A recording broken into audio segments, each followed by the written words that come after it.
Hello viewer, it's a picture. We are going to edit it. So first of all, I will make a selection on the half of the image. So let's apply the filters available in filter gallery.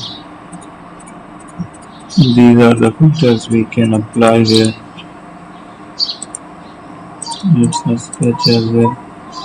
We will go with it. Then go to the image adjustment. Here use the curve. We can make it. So there it is. On the other side we will use the filter again.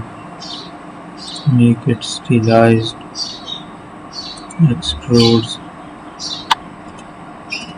So that's it, we have made it.